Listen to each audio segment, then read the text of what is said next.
When former Galaxy coach Sigi Schmid was inducted into the National Soccer Hall of Fame in 2015, the ceremony took place at Seattle's Museum of History and Industry. But at least that's a building. When Soccer America editor Paul Kennedy was in the spring of 2017, he received his award in a damp tent outside San Jose's Avava Stadium. Advertisement hours after the ceremony, the tent was dismantled and carted away, leaving Kennedy to wonder if it had been a dream. Dan Hunt has heard those stories countless times. So he and his family decided to do something about it, pushing for the construction of a permanent Hall of Fame attached to the suburban stadium that is home to FC Dallas, the MLS team the Hunt family owns. The building officially opened its doors for the first time on Saturday to honor MLS Commissioner Don Garber, former U.S. Soccer President Bob Contiguglia, former players Tiffany Milbrett, Brad Friedel and Cindy Parlow, and veteran broadcaster J.P. Dellacamera.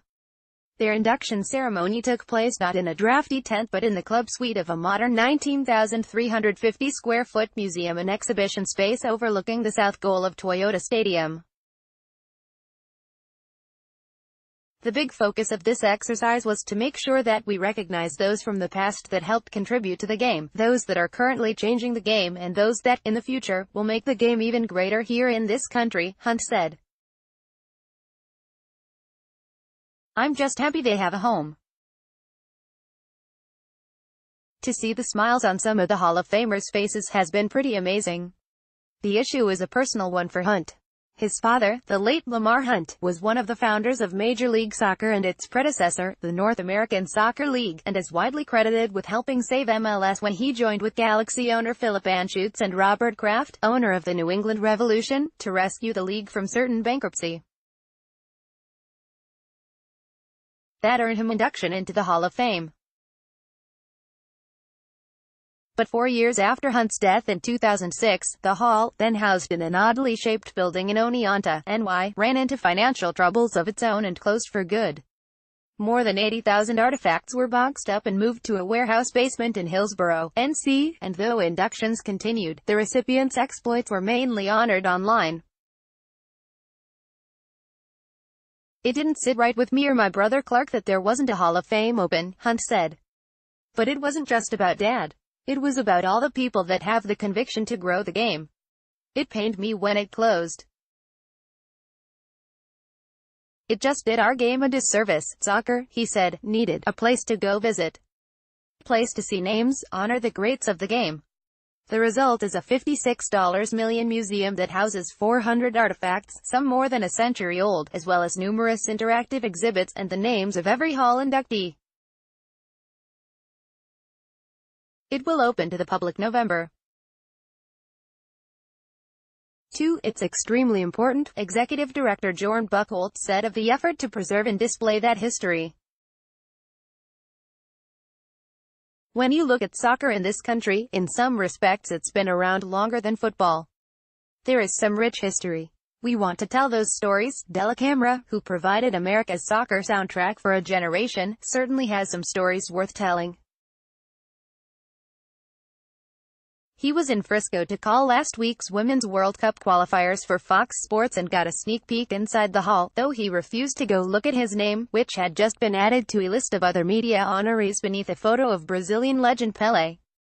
Advertisement, I think it would be too emotional, said Dellacamera, 66, who finally took a look Saturday, when he gave his induction speech. Dellacamera was honored as much for his tenacity and dedication to the sport as for his broadcasting talent. Eschewing more lucrative offers to work other games, Dellacamera did soccer for more than 3 decades, much of the time in obscurity from remote studios or the empty arenas of outfits such as the Major Indoor Soccer League and Women's United Soccer Association. His 1989 call of Paul Caligiuri's goal that qualified the U.S. for its first World Cup in 50 years remains a classic, even if the taped broadcast of that historic game wasn't shown until days later. He also narrated Brandi Chastain's winning penalty kick and partial striptease in the 1999 Women's World Cup final and 9 consecutive Men's World Cups. those calls alive on the internet, but now the Hall of Fame has given those games, and other iconic moments, a physical place as well. The Hall of Fame, for the last 8 years, has kind of lived in the cloud, Buchholz said. To finally have a home again, it just further solidifies where the sport is going in this country. We need a Hall of Fame. We need to honor the people that have gotten this sport to where it is today, and perhaps just as important, a place where those pioneers can continue to be honored. This is good fortune, right? Said Della Camera, sitting on a folding chair in the club suite last week as dozens of workers prepared for Saturday's induction ceremony. If it was a year ago, there was no ceremony. There is no plaque to show your wife or daughters and your grandson. Or anybody. It's going in storage somewhere. So yeah, the timing was right.